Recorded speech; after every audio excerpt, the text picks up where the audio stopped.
Savais-tu qu'une émotion ne dure biologiquement que 90 secondes? Pas une de plus?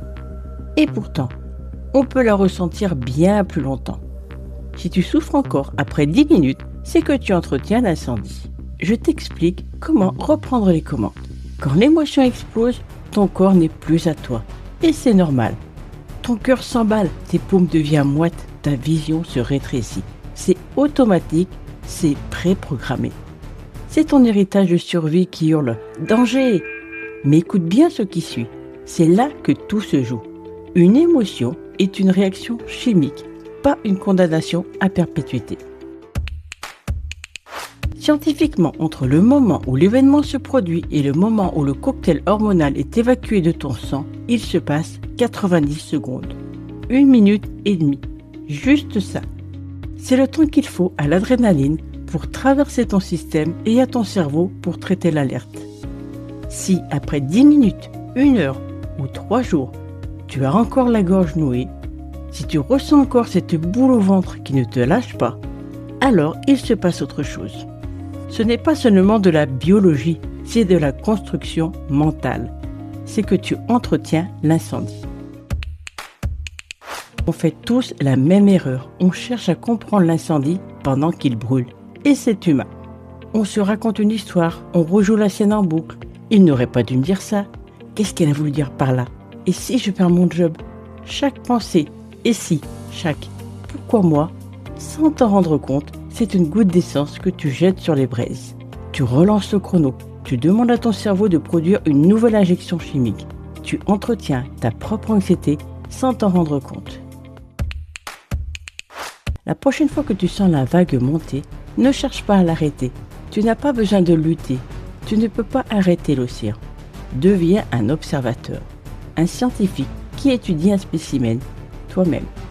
Regarde ta montre pendant 90 secondes, ne juge pas, ne réfléchis pas, ne cherche pas de coupable. Reste simplement là. Contente-toi de nommer ce qui se passe physiquement. Tiens, ma cage thoracique se serre.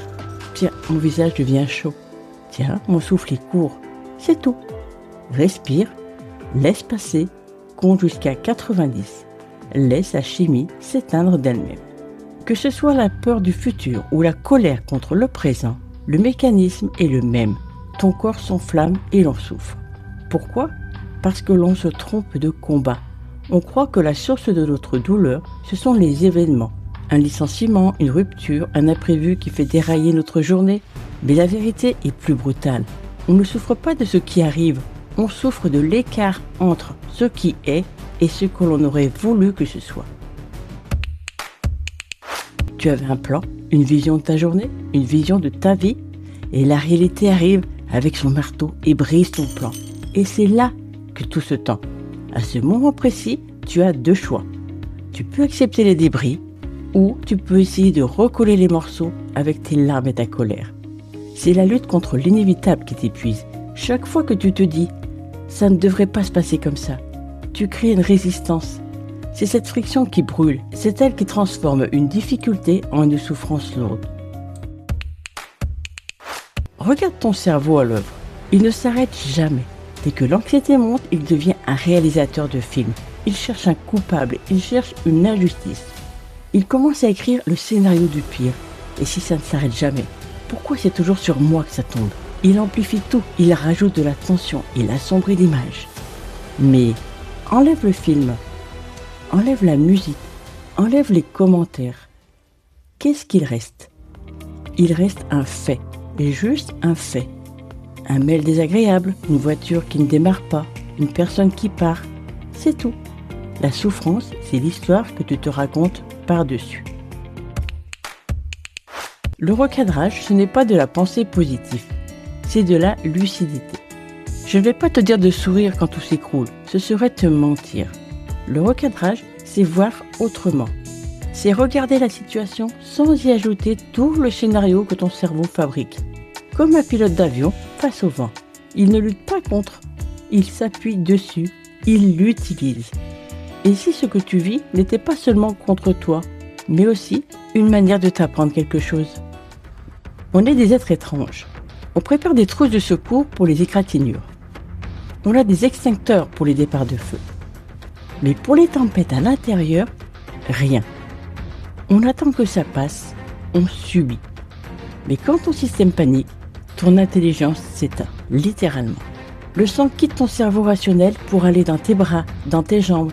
Tu n'es plus en train de réfléchir, tu es en train de survivre. Tu n'es plus un adulte avec de l'expérience.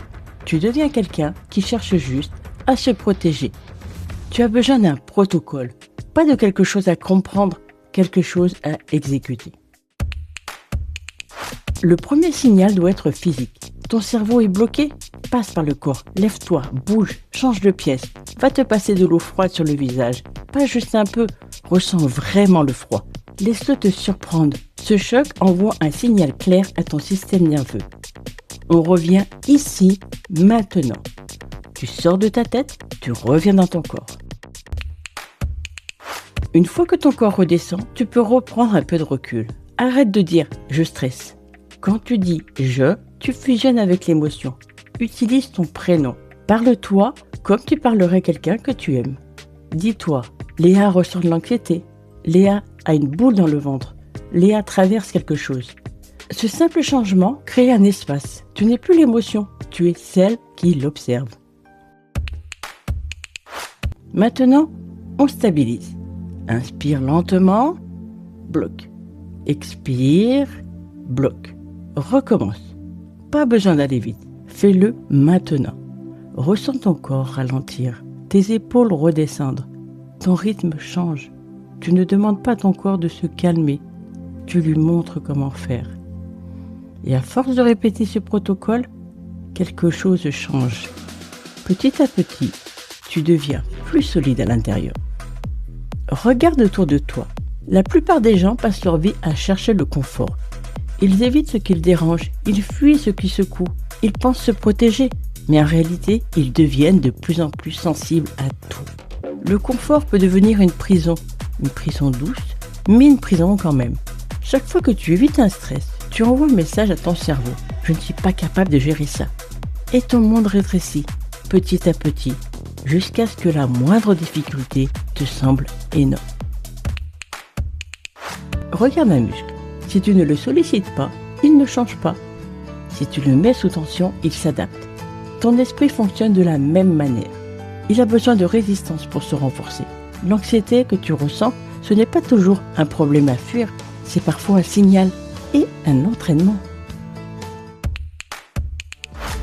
Certaines personnes cassent sous la pression, d'autres résistent, mais certaines deviennent plus fortes.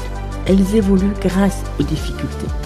Chaque crise que tu traverses sans fuir, chaque fois que tu restes présente, tu gagnes en solidité intérieure. Tu n'es plus en train de subir, tu es en train de te construire. On croit que l'obstacle bloque le chemin, mais souvent, c'est lui le chemin. Ce que tu évites te contrôle. Ce que tu affrontes te transforme. Alors, la prochaine fois que ça monte, ne fuis pas immédiatement. Observe, respire, traverse. On ne mesure pas une vie au nombre d'années, on la mesure à la quantité de présence. À la capacité à rester là, même quand c'est inconfortable. Chaque fois que tu traverses ces 90 secondes, tu reprends du pouvoir. Tu n'es pas ton anxiété, tu es celle qui apprend à la traverser. Et la prochaine fois que la vague arrive, rappelle-toi. Elle va monter, elle va frapper, mais elle va redescendre. Toujours. Alors, quand la vague reviendra, quel protocole vas-tu adopter ?